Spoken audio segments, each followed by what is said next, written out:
Welcome to this explainer. Today, we're jumping straight into a massive, high-stakes opportunity coming out of India's Oil and Natural Gas Corporation. You probably know them as ONGC. We're going to completely unpack the mechanics of their Strategic Production Enhancement Contract, or SPEC for short. Look, if you operate anywhere in the energy sector, this right here is an absolute masterclass in how major state-owned enterprises are leveraging private tech to squeeze every last drop out of their aging assets. What we're looking at now is the official tender document, specifically ZV5AC26003. This is the exact paperwork opening the doors to international competitive bidding for some of India's most crucial mature onshore fields. Yeah, it's a super dense legal, financial, and technical document. But hey, that's exactly why we're here. We are going to break down the exact rules of the game so you know precisely what it takes to play. To make all this complex material perfectly clear, we've structured our explainer into 6 quick sections. 1. The spec tender opportunity. 2. The Gamage and Jalecki fields. 3. 3 key biddable terms. 4. Baseline production rules. 5. Financial and security criteria. And finally, 6. Critical tender deadlines. All right, kicking things off with Section 1, the spec tender opportunity, breathing life into mature fields. The fundamental goal here is definitely not just maintaining the status quo. I mean, these are mature fields, right? The easy oil? It's long gone.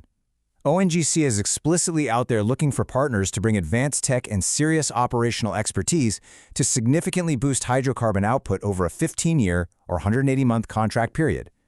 Basically, they're telling the market, if you've got the tech to reverse the decline of these aging assets, we want to partner with you. Moving right along to Section 2, Gami and Jalecki fields. The actual contract area is up for grabs. So you basically have two completely distinct opportunities on the table. On one side, there's the Gamage contract area over in the Ahmedabad asset.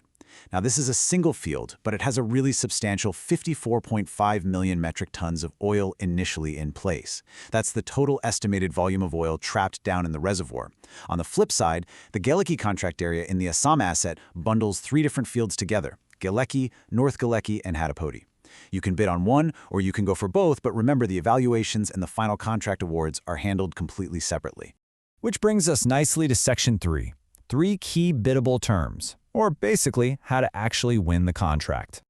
To win this thing, ONGC isn't just looking for a flat fee. You've got to compete, and compete hard on 3 very specific levers. First, your incremental production profile. Exactly how much extra oil and gas are you promising to pull out of the ground?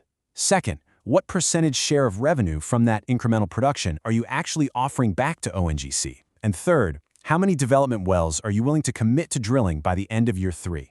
Your success entirely depends on perfectly balancing your capital commitments, your confidence in your tech, and your revenue sharing.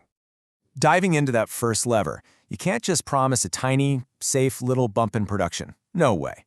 You absolutely have to commit to an incremental production profile of at least 15% above the established baseline year over year for all 15 years.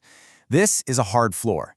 Anything less than that 15% minimum commitment, your bid gets thrown out before they even look at it. And then there are the drilling requirements.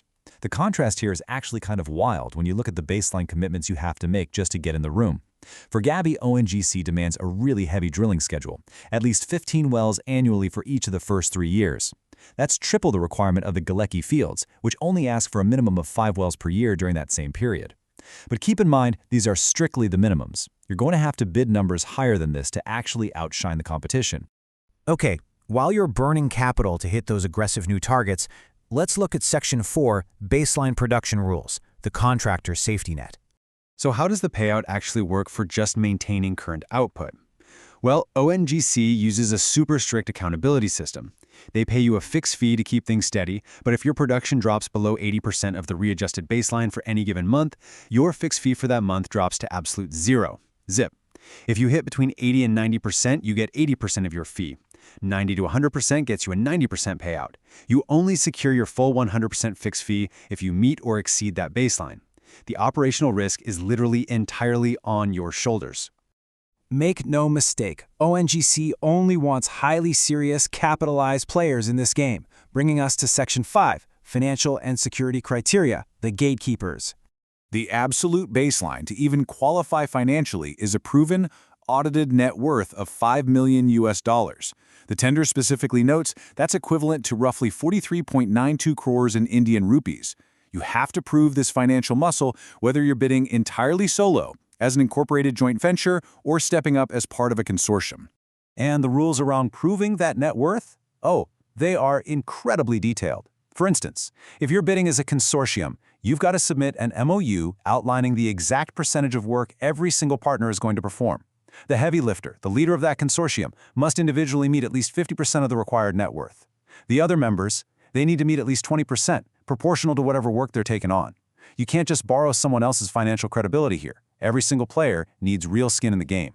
Then there's the upfront capital you need just to submit your bid.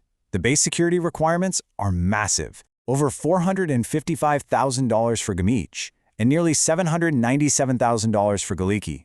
But here's the real kicker. Every single development well you quote in your bid, that adds an extra $34,150 to your bid bond. So the more aggressively you bid to win the contract, the higher your upfront financial exposure gets.